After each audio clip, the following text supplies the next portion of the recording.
It's time, Fort Wayne. Your sports, your station. It's the Sports Rush with Brett Rump. Covering all the topics that hit a nerve here in the Summit City. Clark, 11 yards, touchdown. Only on 1380 The Fan and 100.9 FM. Now here's your host, Brett Rump. The greatest, most interesting, most important person of all time. You are incredible. Older than one. Yeah, well, you're half right. What is this, amateur hour? This is gonna be huge. I believe this is going to be our finest hour. Just when I think you said the stupidest thing ever, you keep talking. I think that's the worst thing I've ever heard. That boy ain't right. The simplest way to put it, I have problems. Welcome to the alleged show. Here we go, taking you home on a Thursday. It is the Sports Rush, your daily local sports fix, 4 to 6. I am Brett Rump along with Adam Lundy, and you are connected on the Parkview Sports Medicine text line 260-447-8500. It is just a couple of days away from the Final Four down in San Antonio. Teams arriving, media on hand. A lot of coaches from around the country attending coaches meetings out there. You've got sharpshooters for three-point contests. You've got everything happening in San Antonio this week. And, of course, the Houston Cougars, you know, they were the outcast in Indianapolis because they were the one team that really wasn't from the region. Right. You have a regional, but it's, you know, Houston from Texas, and then you had Tennessee, Kentucky, and Purdue. And so they were kind of the outcast, but they're almost the host of this Final Four, being just 2.5-hour bus ride away from San Antonio. So it was an easy trip over for the Houston Cougars. I wonder if that was any motivation. You know, you think to this team, if you get through this in Indianapolis, we get to go down to San Antonio and play in our home state in the Final Four. Had to be some motivation there. You've got to feel the Cougars fans, especially from the Houston area. It'll be an easy trip in to support their Houston Cougars. But Florida-Auburn will open it up on Saturday. That is game one, a SEC battle. I do not know. I go back and forth on this game. I'm waffling. I can't imagine the line is more than a couple of points. What is the current line? -2.5 for the Florida Gators. I mean, that's one of those where, regardless of who would be the favorite, if you're giving 2.5 points, I'll take points all day. Because I honestly think this is a total toss-up between Florida and Auburn. And so I'll take the points. You're going to give me 2.5. If I take Auburn, I'll do it. Yeah, it's actually pretty interesting because the line has Florida favored at -2.5, but you know that matchup predictor that we see on some websites, it has Auburn as a 57.9% favorite. See, that makes it look like value. Yeah. I'll take the 2.5 points. Now, I'm going to guess that Duke is a small favorite over Houston. I'll say Duke is a 3.5 or 4.5 points, somewhere in that range, favorite over Houston. It's a little bit bigger even. I'd give it 5.5 for the Blue Devils. Really? Yeah. Man, they're saying basically that Duke's offense, so efficient, so talented, is going to be better than Houston's defense. Yep, and taking a look at the matchup predictor for that one, it's got Duke at 54%. So it's close. It's interesting. That's actually closer. Yeah, that's closer, but the line is bigger. Wonder what KenPom has for these games. Ooh, I'll see if I can find that. I don't know. Have you got an account with KenPom? I don't, so it might have to be you. Okay. Well, I'll... You do that. I'll kind of look at what else we've got going on tonight in college basketball. Oh, yeah, tonight. There's some other tournaments happening. Yeah, you've got the second round of the college basketball crown finishing up out in Las Vegas tonight. You've got UCF, who the Mastodons played earlier in the season, taking on the Cincinnati Bearcats. Also, the late game in that one, you've got Villanova taking on USC out of the Big Ten. So two good matchups there. And then don't forget, also in the NIT tonight, you've got Chattanooga taking on the UC Irvine Anteaters at Hinkle Fieldhouse, home of the Butler Bulldogs, and soon to be former Purdue Fort Wayne Mastodon Jalen Jackson will be down there at Hinkle Fieldhouse since he's transferred to the Butler Bulldogs. You got it? Yeah, well, no. Oh, my gosh, I was stalling as well as I could. And you know what? I had to enter my entire email and password, and, you know, my thumbs don't work all that quick. And, oh, boy. And then our Wi-Fi is not exactly. Oh, no. You're dealing with the Wi-Fi now, too? I'm dealing with Wi-Fi. Oh, jeez. But let me get off Wi-Fi. Okay, you do that. I'll keep Because we're like the furthest in the building from the Wi-Fi, and it always connects, but then it doesn't hardly do anything when I do connect to it. No, I'll give you a transfer portal update in men's college basketball. Yeah. What's up with the portal? Let's keep up on the portal. Yeah, Northwestern just landed a commitment from a USF Bowl. Jaden Reed, he's a short guy. He's a 5'10", 160 point guard going to Northwestern, Chris Cohn. By the way, I saw it was Jalen Sellers, the former Ball State Cardinal, and then UCF. He was with the UCF Knights. Couldn't play when the Dons played last year. He was dealing with some type of injury, undisclosed injury. I'm not sure what the real story was there. You never know. But he entered the portal, and I believe, is he going to Louisville? I saw something about him going somewhere. Oh, you won't believe this. What, it didn't work? No, because I had to switch, and so now it's going to make me re-enter my my credentials. Can you believe this? Just because I had a spontaneous thought that maybe finding what the line was in KenPom would be useful. No word on a transfer yet for Jalen Sellers. He is down to his top 4 schools, though. It's Cincinnati, Georgetown, Illinois, and Providence. So you could potentially see him in the Big Ten if he decides to go to Champaign. Yeah, Duke number 1 in offensive efficiency, Houston number 1 in defensive efficiency. So the question is, do you like offense over defense? And what's going to be, when you put strength against strength, what's going to be the outcome? And KenPom, it's interesting because the lines are usually pretty close to what KenPom says. And Ken Pomeroy has this game 68-66. Duke. 68-66. So he has it as a 2-point game, but you're getting 5.5 if you take Houston.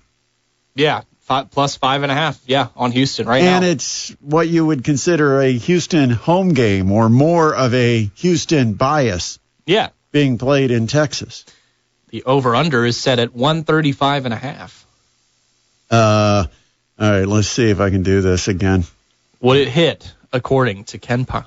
What's the over/under? 135.5. I see the game probably going over. Yeah, I feel like Houston, as much as they do hang their hat on the defense, they're going to have to do some scoring to keep up with Duke regardless. Yeah, you kind of feel that way, that somebody's going to be at 70. Yeah. All right, so let's look at Florida-Auburn and see what KenPom is telling us. KenPom is saying that it will be Florida 81-80. 1-point win. Yeah, and you just told me that that Vegas is giving me 2.5. Yep. To take Auburn, right? Florida. Oh, I have to take Florida? Florida. No, Florida's minus 2.5. Yeah, I take Auburn. I get 2.5 points. Yeah. And Florida is a 1-point favorite, so I'm still gaining an advantage there. All right, there we go. That's the Final Four. Finally, got through it. Butler gets Butler, but loses in the Crown. They sure did. Any idea what I'm talking about?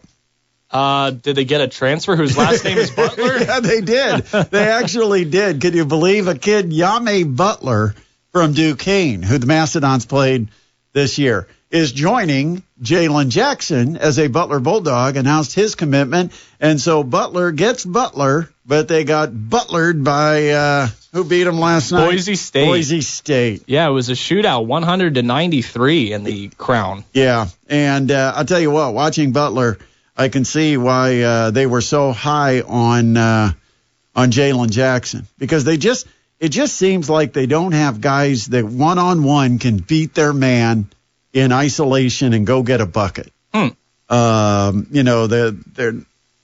a step slow, or they sometimes require that extra pass. I just was not impressed with the personnel for Butler.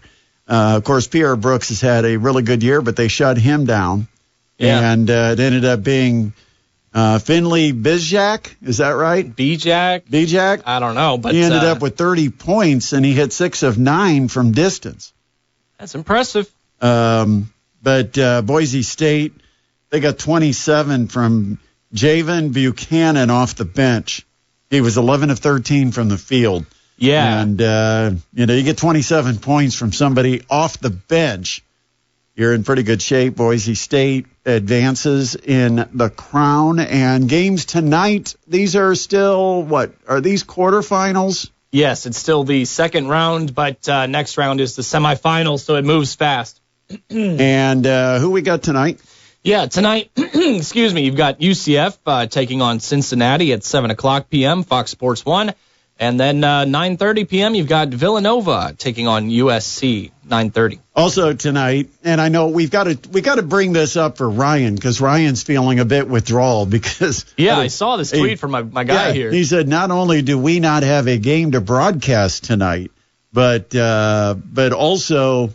his list of teams, which includes the Chicago Bulls, Chicago Blackhawks, Chicago Cubs, Detroit Tigers, Chicago White Sox, all with an off day tonight. Yeah, not a lot of sports viewing in baseball or basketball. And we can add to that fans. the Pacers, no too. Pacers no tonight. No Pacers basketball. No. Pacers had a nice win last night over Charlotte. Yep. It was kind of expected, but Pacers played well.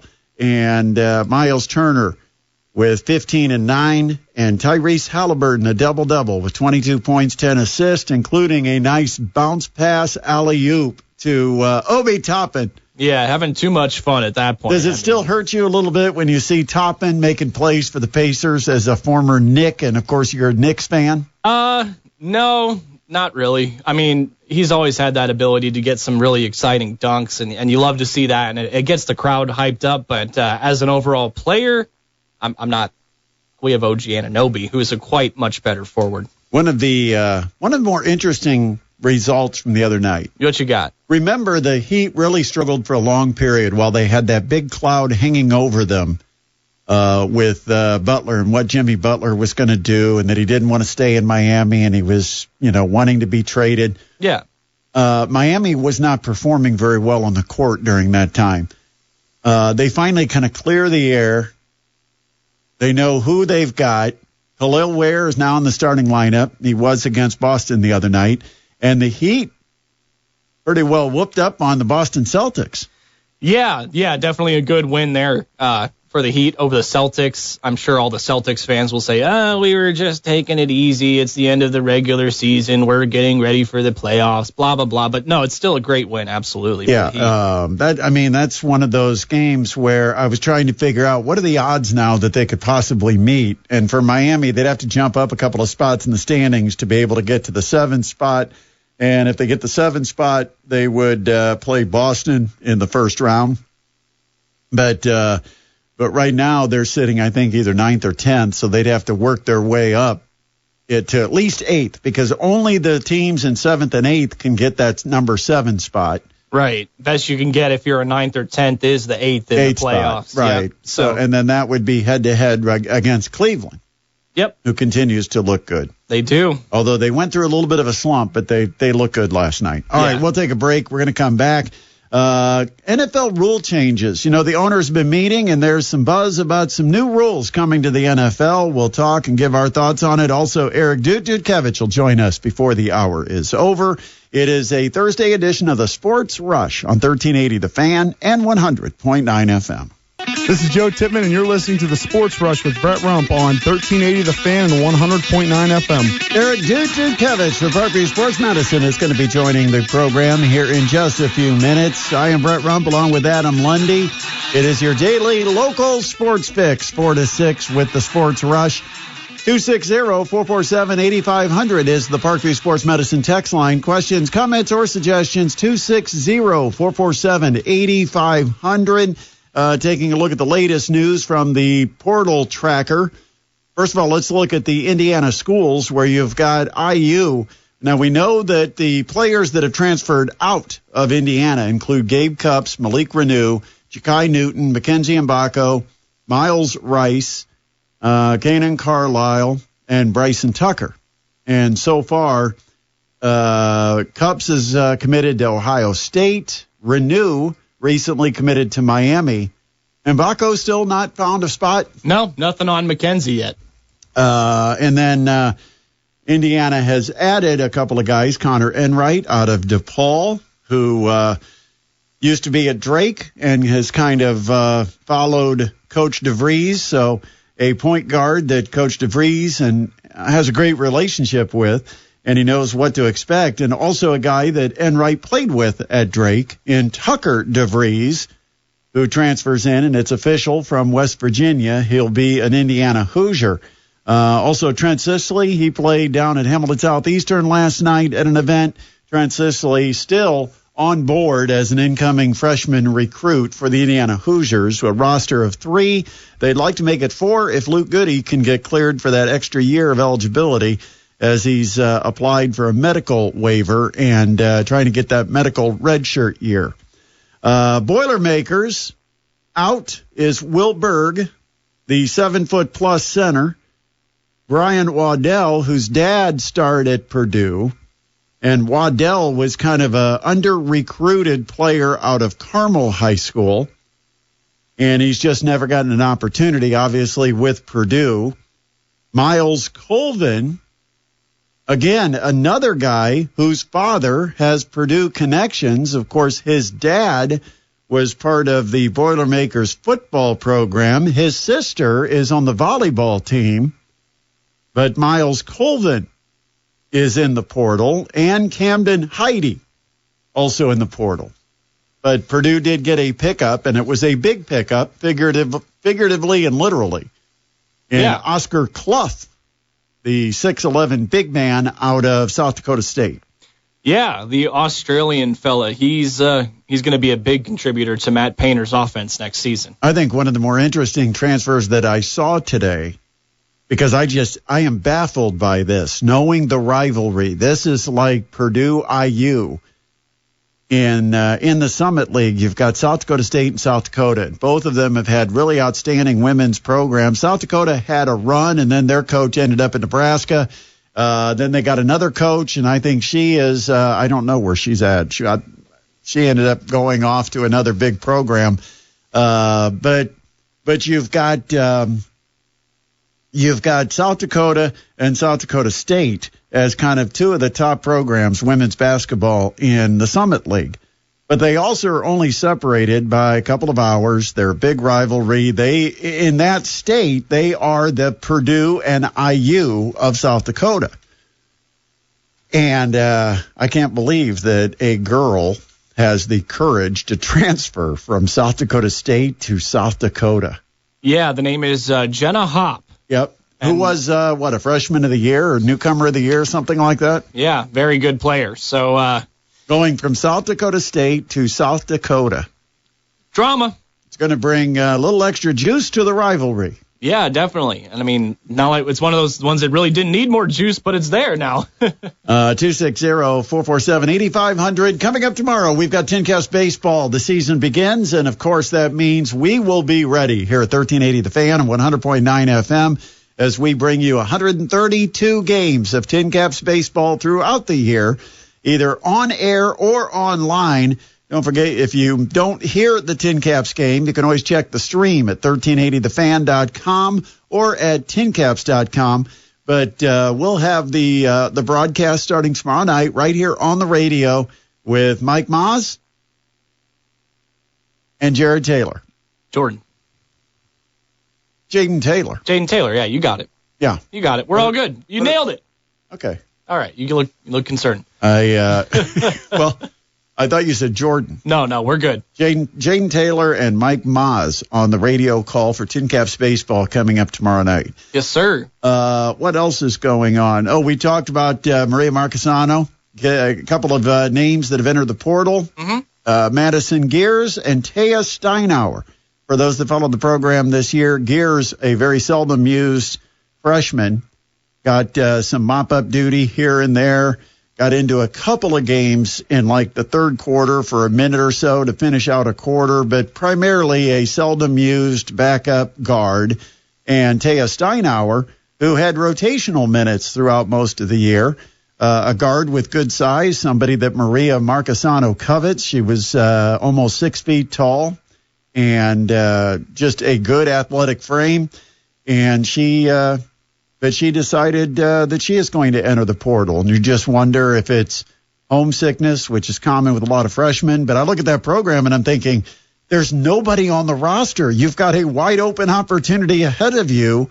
Why would you leave such a successful winning program that's got so much momentum right now? But they have joined Renna Schwieterman, who entered the portal yesterday. Still nothing to report as far as incoming transfers. But for the Mastodons, we talked about it yesterday. Mastodons men picked up a couple of really good. I mean, I know the staff very excited about what they've got so far early, because they were able to get a 6'2" point guard that looks like they've replaced Rasheed Bello with Rasheed Bello. Yeah, very similar game. You watch tape and it's like, are we sure that Bello just hasn't changed his name and he's coming back as a incoming freshman? No, yeah. Sophomore, whatever. No, but yeah, like you said, very similar game. Both left-handed, both good shooters, both can score. And got the same moves. I mean, with the step back mid-range. And I mean, it was uncanny watching that video, because I swore that I was watching Rasheed Bello. And Ja'Cory Lipkins is the incoming transfer. And then you've got, and both of these guys are young. So I think you got 3 years with Lipkins, 4 with Kaba. But you've got two players, a 6'2" guard and a 6'9" hybrid is the best. It's a positionless game, and so we won't give him a position. He could probably fill the role of the 5. He could be the 4. He could be the 3. Any of those could apply. He can handle the ball. He can shoot from distance. He can attack on the dribble. He can bring it up the court. He can also defend and protect the rim. It's just a valuable guy to have on your roster as a mid-major. You don't see a lot of 6'9" guards listed on the verbal commits that are like, this guy? Yeah. Not going to a mid, and he was highly sought after out of high school. He redshirted at St. Bonaventure last year. So big pickup for the Mastodons. Huge pickup. And I hear they've got real good activity coming once the dead period is over, as far as players that will be on site making visits. They've already got a number of those scheduled. And I can tell you from what I'm hearing, it will be a bigger roster, a little more athleticism than maybe they had this year. I love to hear that. So we'll see, because that's where a coach has to accept when you lose players, either graduation, out of eligibility, or you lose them to the portal. What you've got to do is you've got to upgrade every one of those people that left, and you can hopefully come back, even though it's an inexperienced roster of playing together, you can come back with a higher level of talent. And we've seen that happen. We talked about Robert Morris going from almost last place in the conference to winning the conference. It can happen rather quickly with just a couple of different players showing up on campus. So this is really where you win the season. Once you get to October, November, it's about winning games. But right now you win the season, because you've got to put a roster together that can compete November to March at the highest level of the Horizon League. And so far, the Mastodons have done really well. Absolutely. Have to agree. If you want to weigh in on anything on the show, the Parkview Sports Medicine text line is 260-447-8500. Somebody texted in. They say, always love your show. As a fan, I'll add a comment. Would love to hear a little bit more about Ball State sports as well. Lots of alumni here. Thank you guys for a great show. I always change the dial to you guys when you come on the radio. And we really appreciate that. And I actually was going to mention that just a couple minutes ago, former Ball State Cardinal Jermari Hill, who was a standout there, he committed to George Mason. Well, and that's the problem. I like to talk about Ball State primarily when things go well for Ball State. This year, they had a lot of heartbreaking losses. They didn't make the MAC tournament. The football team struggled, coaching changed, but as soon as they changed coaches, first thing we did, we got the coach on the show, right? Yeah, we did. And so when things go well for Ball State, we jump in. But the demand for the content is usually increased when things are going well for the Cardinals. Nobody wants to tune in and say, I got to hear how bad Ball State is right now or how things are not going Ball State's way right now. Right. But if there is news for Ball State, we'll keep an eye on that in the portal, maybe add it to some of our portal updates. Yep, they did get a commitment yesterday from Caden Fish out of Iowa State. So, Cyclone coming to Ball State. Yeah, well, that's a good get. I mean, you get a guy that was recruited to a power conference team. Yeah, and I mean, he was, end of the bench, not a lot of playing time, but he get an opportunity with the Cardinals. Again, you have to consider that the guy had some talent or had talent that they perceived to be good enough to play at a power conference and a good power conference team. No question. And so for a team that's a mid-major, especially in the Mid-American Conference, I would think this has to be an upgrade to a certain position of talent. Now, it doesn't mean this guy's the savior and he's going to come in and score 25 points a game for Ball State. But that's, anytime you can snag a guy from a power conference where you probably assume that even if he was making the cheap dime, he was probably making about 5 times what Ball State could come at him with. And so clearly he wants his opportunity to play. Now, the only concern about a guy like that is if they do come in and they get a chance to play because they didn't play at Iowa State and they get a chance to play and they're as good as what was expected of them when they were recruited out of high school, will he stay at Ball State? That's the question. Yeah, you can't have too good of a year. Case in point, you got Jalen Jackson who had that exact situation, came in and I know some big things were expected. I think he outperformed even the highest expectations. And then his last year is going to be spent down in Indianapolis at Butler. So that's the kind of stuff that happens now when you can bounce back and forth and you can transfer every year. Yep, but definitely appreciate you tuning in, and we'll keep an eye on those Cardinals. Don't you worry. We'll take a break. We'll talk some Final Four. Eric Dutkiewicz will join us next on the Sports Rush on 1380 The Fan and 100.9 FM. We are back on the Sports Rush, your daily local sports fix 4 to 6. Brett Rump, Adam Lundy, and a big thanks to those that have texted the show. Love to hear from people that will, text the show, probably haven't texted much before, and ask for content like the Ball State Cardinals. We'll try to pay attention to what's happening at Ball State. Hey, if you want us to talk about it, just give us a text. We do love that interaction. Yeah, we want to know what you expect from the show. What can we do to gain more of your loyalty? Eric Dutkiewicz, Parkview Sports Medicine, is joining us right now on the guest line, and I know that's something everybody tunes in for every Thursday. We've got his loyalty. Yeah, we've got his loyalty, and of course his fan base will never give up on joining us Thursdays at 5:35. But hey, Doot, how are you this week? Oh no, he's become unloyal. Dude, dude, he hung up on us. After we told him how loyal he was. Hey, there we go. Okay. Hey. Admiring myself. That's that mute switch, dude. Talk about my fan base, and I got caught up in, the line out the door that is waiting for me. His head started swelling, and it actually bumped something like that. Bumped the mute switch. Yeah. So anyway, dude, I know with this being spring break, things probably a little different.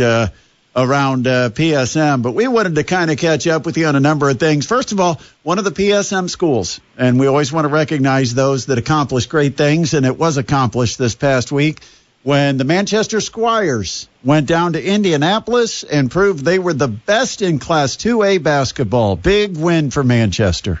Absolutely. State champions in Class 2A, the IHSA, Manchester, long time PSM partner school, athletic trainer Kevin Watson, been there since 1997. So really cool run for them. This whole season for them, really quiet, partly really through the regular season. They're out in Wabash County. Really tough conference out there in the Three Rivers Conference. They were able to win the conference back-to-back years, and then it turns to the sectionals and beyond. And for this Manchester team, really the last couple of years, it's kind of been, that they were in that sectional with Blackhawk Christian and Whitco and Bishop Luers, and it was very tough for them, obviously with some of the new structures and Blackhawk moving up and some of the ways they do the classes and some of the realignment They were still in a really good sectional, but they finally broke through, won their first sectional championship in 30 years, first sectional since class basketball for them. And you think about it, here's a small school, 650 kids, a 2A school. You think class basketball, all the little schools are going to be able to win. Manchester hadn't won in the class basketball era, so really cool to see them. They propel it all the way to state to get that big state championship victory over the weekend, and just what they were able to do all season long. And I tell you, Brett, one of the cool stories about them is Gavin Betton, their star senior player. This kid, a 2,000-point scorer. In fact, looking at the list now, up in the 2100s, I think it is. 2,136 points. He's 49th in all-time in the state of Indiana now.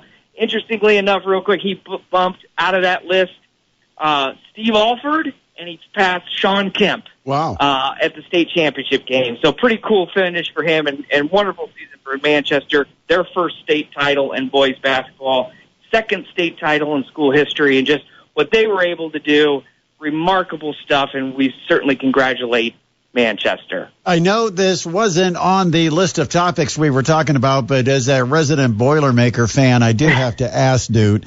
Camden Heide and Miles Colvin hit the transfer portal. Your thoughts? Not entirely surprising for either. Probably more surprising for Cam, just because the way he had that, kind of finish, especially his tournament run and the big plays he made. But at the end of the day, I think this is just the nature of basketball, college basketball, college sports in general, where it's just like if you're not getting all the juice out of the squeeze, then it's probably going to be time to move on. Miles Colvin was that way. Fantastic player. His dad, Roosevelt was, played in the Rose Bowl for Purdue and played in the NFL, and so a lot of connections there. His sister played for the volleyball team, but time for him to move on, obviously. And so they're just going to keep coming and going, and so it's hard to keep up with every once in a while. I think at the end of the day, as long as Braden Smith is coming back so far, and Fletcher Lawyer and those guys, Trey Kaufman-Wren, and plus the addition of, what's his name, Oscar from South Dakota, just you move different pieces around, and you got guys leaving, you got guys coming in, you got the high school kids that you recruit, and then also just keeping, the team together as best you can, and Matt Painter and Purdue has been able to show that they can do that year after year. That's what we talked to Dylan Sin about earlier, was for a guy like Heide, it wasn't necessarily the transfer portal bringing in a guy that plays his position, but the domino effect is possibly going to impact the number of minutes that will be available for a Cam Heide, because you get that Oscar Clough. He's going to battle for minutes at the center. You already have Jacobson coming back off injury. Trey Kaufman-Wren, who played the 5, probably will shift to the 4. And all of a sudden now Cam Heide, who really performed his best as a small 4-man in a smaller roster for the Boilermakers, all of a sudden that spot's gone. Can he compete for the 3? I think that's kind of what happened, was the domino effect kind of caught up with Heide. And I'm not sure what next year would bring, but we'll see. Purdue still got a couple of spots they've got to fill out of the portal. Also, wanted to talk to you about the big series that's coming up, because now the Tin Cap schedule is going to begin tomorrow night. That means we're not far away from the start of the PSM Baseball series taking place at Parkview Field. What's on tap this year? Yeah, so, we're back at it for another year with the PSM Baseball Classic down at Parkview Field. Really cool opportunity. We have 24 teams from Northeast Indiana, Northwest Ohio, college and high school both. The opportunity to play down at Parkview Field. We'll have 12 games over 6 nights, so basically 6 nights of double headers, 12 games total, 24 teams. Even Doot can do that math. And, just a great opportunity for a lot of our schools. Some of the schools are not PSM schools, but the opportunity, playing other schools and playing conference games and playing opportunities to play at Parkview Field. We'd love to do it every year, especially in conjunction with the Fort Wayne Tin Caps, of course, around their schedule. As they'll get started tomorrow, like you mentioned, and then next week they turn to the high school and college team. So starting out with a bang, we got Snyder and Blackhawk Christian opening it up on Tuesday night, 4:30 game on Tuesday, followed by Fairview and Edgerton out of Northwest Ohio, out of Paulding County, Ohio, so right across the state line. So they're coming in for a big Green Meadows Conference game. So it's going to be a lot of fun. And then also on Wednesday, we'll have 2 more games with Manchester High School and Cherubusco. That's the 7 o'clock game. And before that, we'll have a 3:30 start time for a college game, our one college game, the University of Northwest Ohio versus St. Francis. So I guess it's the Uno Racers. I used to say the Uno Racers. It's the Uno Racers versus the St. Francis Cougars. So that should be a fun one. Northwest Ohio, a Division III school out of the NCAA. So really looking forward to that. And really, then we move on, TinCaps are back in, and we got games on the week of the April 22nd, and then into May as well, the first week of May. So you can go to parkviewfield.com, tincaps.com, parkviewsportsmedicine.com for the full schedule. Really cool about that. None of these teams have to pay for playing there. Part of the agreement and our ability to sponsor sports in the local area, we're covering that cost. Give those schools an opportunity, a big chance to play down at Parkview Field, and we're really looking forward to it another year, and hopefully some good baseball with some good weather as the PSM Baseball Classic plays out. And that ties right into PSM Baseball Academy. We had a chance to talk to Josh Van Meter about some of the programs and trying to develop the talent that we have in this area. And I know coming up just around the corner, we've got 5 weeks to peak. It's infield training. So if you've got a young infielder, you're going to want to get them signed up for this. Tell us some of the details, Doot. Yeah. This is a 5 week. It's called 5 weeks to peak infield training with PSM Baseball and Josh Van Meter. It runs April 15th through May 15th, 1 month on Tuesdays and Thursdays, afternoons and evenings. Out at PSM Empowered. It's the old Empowered Sports. It's the same facility, but the renamed PSM Empowered Sports Club out on Lima Road. Infield positional training for third base, shortstop, second base, first base. We're going to have elementary school training for 3rd through 6th graders at 5 to 6 p.m., a 6 to 7 o'clock window for middle school age 7th and 8th graders, and then our high school kids from 7 to 8. 10 sessions throughout that month-long of training. Really cool opportunity to learn from a major league kid, a major league guy who was a kid who grew up in Northeast Indiana, went to Norwell, won a state championship, went on to a professional career, played with the TinCaps, and then ultimately a few seasons in the major leagues, and now has retired, come back to the area, giving back to the baseball community through this and PSM Baseball Academy. Thrilled to work alongside Josh Van Meter with this, and it should be fun. So log on to psmbaseball.com for more info on that, on signing up and registration and what times and where. And we look forward to starting that up with the 5 weeks to peak infield training with PSM Baseball. And with the support of PSM Baseball, we're proud to bring you a game of the week starting April 12th right here on 1380 The Fan, as Saturday mornings will no longer be the same, because after Jim Shevlin talks sports, with Talking Sports, we'll have some high school baseball to carry through Saturday morning. So that will be a lot of fun as well. Dude, only thing we've got time for is for you to pick a winner. We didn't want to, we were going to get the whole breakdown of all these 4 teams, but we're going to make it easy on you. We're going to make it easy on you. All you got to do, Auburn, Florida, Houston, Duke. Who's the one that cuts down the nets on Monday night? Of those 4, I'll go with the Duke Blue Devils again. All right, Dude, have a great weekend. We'll look forward to talking to you next week. Take care, Brett. That is Eric Dutkiewicz joining us here on the guest line. Of course, a lot of great stuff from Eric Dutkiewicz. Things don't slow down just because it's spring break. We'll take a time out. We're going to come back, wrap it up here on a Thursday with the Sports Rush on 1380 The Fan and 100.9 FM. Not only is it exciting for the teams to make it to the Final Four, but it's also exciting for the officials who get selected by the NCAA to work the Final Four in San Antonio.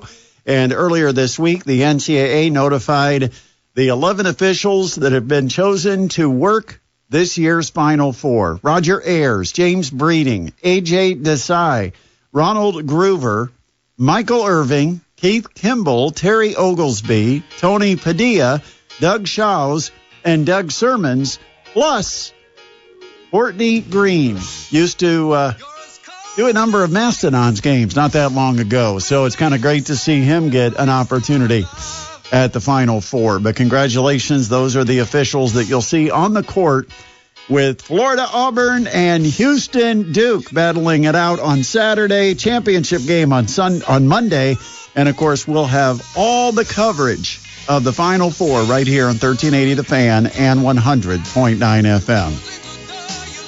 Big thanks to our guests that appeared on the show today. Dylan Sin talking all things portal, IU, Purdue, and even some Tin Caps baseball. Tin Caps open up tomorrow night out at Parkview Field. And Eric Dutkiewicz will come back tomorrow live from Parkview Field for opening day with the Sports Rush on 1380 The Fan and 100.9 FM.